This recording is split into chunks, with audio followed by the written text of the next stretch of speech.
Sarayu road దాటి రిత్విక్ దగ్గరికి వచ్చి, ఏంటి ఇక్కడున్నావు రిత్విక్ అని అడిగింది. ఆమెను చూసి, నువ్వేంటి ఇక్కడ అని రిత్విక్ అడిగాడు సరయుని. హాయ్ గైస్, భవానీ భవీస్ లాక్డ్ హార్ట్ ఎపిసోడ్ 16లోకి వెళ్ళి తెలుసుకుందామా? మరి సరయుకి రిత్విక్ మధ్యలో ఏం జరగబోతుంది అని.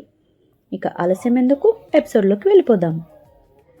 ఇటుగా వెళ్తూ నిన్ను చూసి ఆగిపోయాను అని ఆఫీస్ వైపు చూస్తూ, నువ్వు ఈ కంపెనీతోనే కదా మెటీరియల్ సప్లై కోసం కాంటాక్ట్ తీసుకోవాలి అని అనుకుంటుంది అని అడిగింది సరయు. అన్నాడు రిత్విక్. మరి లోపలికి వెళ్లకుండా ఇక్కడేం చేస్తున్నావు? ఎవరికోసమైనా వెయిటింగ్నా అన్నది. నో, నా అపాయింట్మెంట్కి ఇంకా టైం ఉంది, అందుకే ఇక్కడ నుంచున్నాను అన్నాడు రిత్విక్. చాలా టైం ఉంటే అలా కేఫ్లో కూర్చుందాంరా అని సరయు అడగగానే, వాచ్ చూసుకుని టైం అయింది, నేను లోపలికి వెళ్తున్నాను, నువ్వు ఇంటికి వెళ్ళి రెస్ట్ తీసుకో అంటూ రిత్విక్ లోపలికి వెళ్ళబోయాడు.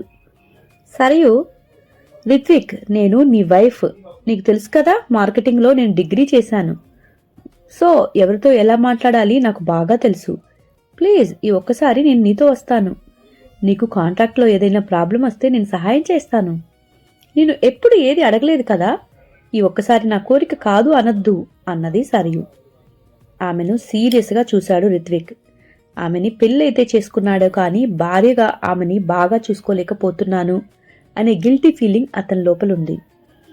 ఎంతైనా తనని ఇష్టపడుతుంది, ఇప్పటికీ ఇంత జరిగినా ప్రేమిస్తోంది, సో తన కోరిక ఎందుకు కాదనటం అనిపించి సరే అని లోపలికి నడిచాడు. రిసెప్షన్లో తన అపాయింట్మెంట్ గురించి చెప్పగా ఆమె చెక్ చేసుకుని పైనున్న ఆఫీస్ వాళ్ళకి ఇన్ఫార్మ్ చేసి, మీరు వెళ్ళండి సార్ అని చెప్పింది. ఇద్దరూ లిఫ్ట్లోకి పైకి వెళ్లారు. అప్పుడే అక్కడకు కరణ్ అసిస్టెంట్ వచ్చి వాళ్ళని మీటింగ్ రూమ్కి తీసుకుని వెళ్ళాడు. వాళ్ళని కూర్చోపెట్టి, బాస్ ఇంకో 5 minutesలో వస్తారు అని చెప్పి అక్కడి నుండి వెళ్ళిపోయాడు. వాళ్ళకి కాఫీ సర్వ్ చేసింది ఒక ఆమె వచ్చి. వాళ్ళు కాఫీ తాగుతున్నంతలోనే కరణ్ వచ్చేశాడు. అతన్ని చూసి రిత్విక్ షేక్ హ్యాండ్ ఇచ్చాడు. కరణ్ కూర్చుంటూ, కూర్చోండి మిస్టర్ రిత్విక్ అని అన్నాడు. రిత్విక్ కరణ్ వైపు చూస్తూ కూర్చున్నాడు. ఫైల్ కరణ్ అసిస్టెంట్కి ఇచ్చి, మీరు అడిగిన మార్పులు చేశాను అని చెప్పాడు.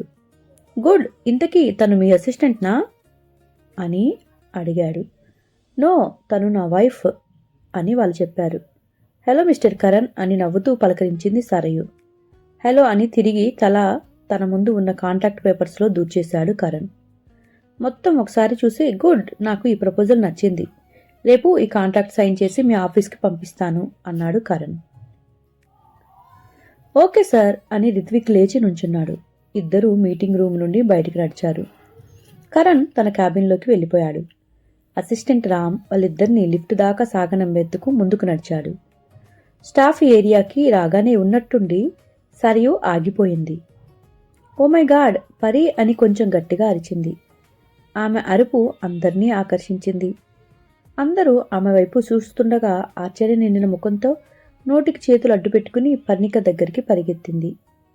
పర్ణికను బలవంతంగా లేపి గట్టిగా హగ్ చేసుకుని, మై గాడ్, నీకోసం ఎంత వెతికానో తెలుసా, నీ బెస్ట్ ఫ్రెండ్ నేనే కదా, ఎంత మీ ఫ్యామిలీ ఐపీ పెడితే మాత్రం నీకు నేను ఉన్నాను అని ఎలా మర్చిపోయావు? కష్టంలో నీకు సహాయం చెయ్యను అనుకున్నావా? నీకోసం ఎంత బెంగ పెట్టుకున్నానో అని సరయు లొడలొడ వాగేస్తూ ఉంది.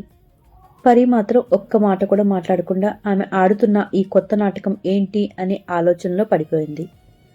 పరి ఆలోచనలతో తనకి సంబంధం లేనట్టు, అయ్యో ఏంటి ఈ డ్రెస్సింగ్, 1000 రూపాయల ఖరీదైన బట్టలు కూడా 2-3 సార్లు కట్టేదానివి, అలాంటిది ఇంత చీప్ డ్రెస్ ఎలా వేసుకున్నావు? ఎడమ చేత్తో నోట్ల కట్టలు విసిరేసేదానివి, ఇలా జీతానికి పనిచేస్తున్నావా? ఎన్ని కష్టాలు వచ్చాయి నీకు అని కన్నీళ్లను తుడుచుకుంది. ఎన్నో సంవత్సరాల తర్వాత ప్రాణ స్నేహితురాలు కనపడితే ఎలా బిహేవ్ చేస్తారో అలా జీవించేస్తుంది సరయు.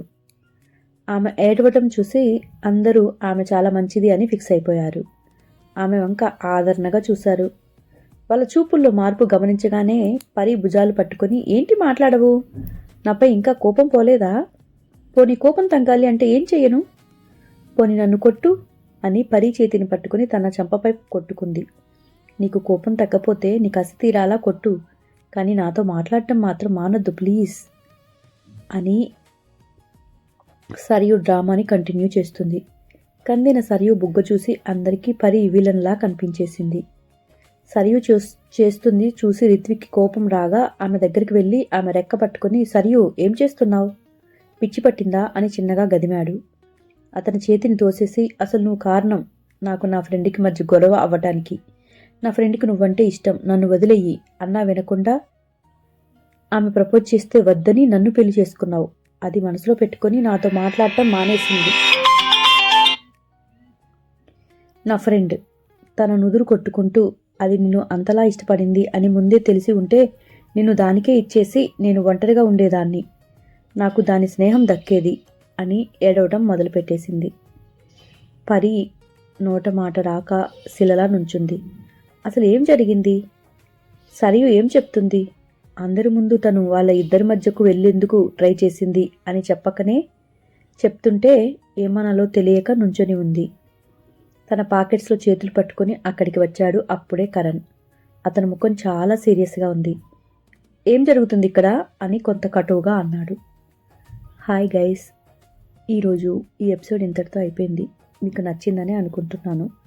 మరియు సరయు పర్ణిక ఆఫీస్కి వచ్చి డ్రామా చేస్తుంది. మరి కరణ్ ఆ డ్రామాని నమ్ముతాడా, లేదంటే పర్ణికకి ఏదైనా హెల్ప్ చేస్తాడా? నెక్స్ట్ ఎపిసోడ్లో చూసేయాల్సిందే. నాకు కూడా ఇంట్రెస్టింగ్గా ఉంది ఏం జరగబోతుంది అని. వీలైతే వెంటనే ఇచ్చేస్తాను. థ్యాంక్ యూ గైస్ నా ఛానల్ని సపోర్ట్ చేస్తున్నందుకు. మరొక చిన్న గుడ్ న్యూస్ ఏంటంటే నిన్న నా ఛానల్ 1000 సబ్స్క్రైబర్స్కి రీచ్ అయింది మీ అందరి సపోర్ట్ వల్ల. ఇక మీదట కూడా మీ సపోర్ట్ ఇలాగే ఉంటుందని అనుకుంటున్నాను. Thank you.